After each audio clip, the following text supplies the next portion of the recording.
তাপপ্রবাহে school বন্ধ থাকলেও coaching সেন্টারের পাশাপাশি খোলা রয়েছে কিন্ডারগার্টেন।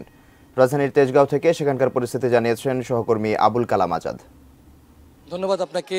অবস্থান করছি তেজগাঁও এলাকায় একটি স্কুল, এটি কিন্ডারগার্টেনই বলা যায়, যে অ্যাসুরেন্স স্কুল। এই স্কুলটি আমরা এসে দেখলাম যে ছোট ছোট শিশুরা প্লে নার্সারি বা কেজি অথবা ক্লাস 1 বা 2 এর এসব শিশুরা একটু আগেই বেরিয়ে যাচ্ছিল।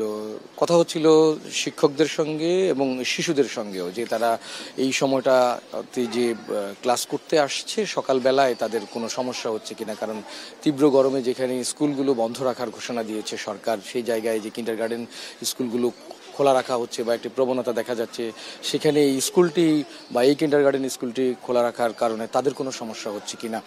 তো কর্তৃপক্ষ, এখানকার স্কুলের যিনি অধ্যক্ষ রয়েছেন, তিনি আমাদেরকে জানিয়েছেন যে মর্নিং শিফট, অর্থাৎ যে সময়টা সকালের দিকে একটু ঠান্ডা আবহাওয়া থাকে, সেজন্য তারা এটি খোলা রেখেছেন এবং তাদের পরীক্ষা চলছে, সিটি পরীক্ষা।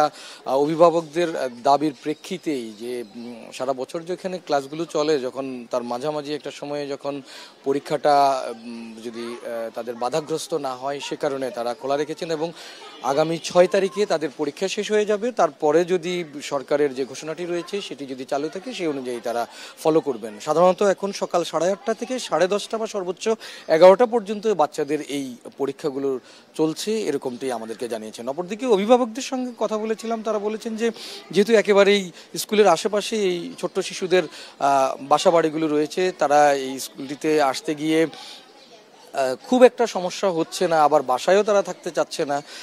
সব মিলে এরকম একটি পরিস্থিতিতে এই স্কুলটি খোলা রেখে পরীক্ষা চালু রাখা হয়েছে। তো এখনকার মতো এই ছিল আমার কাছে সবশেষ।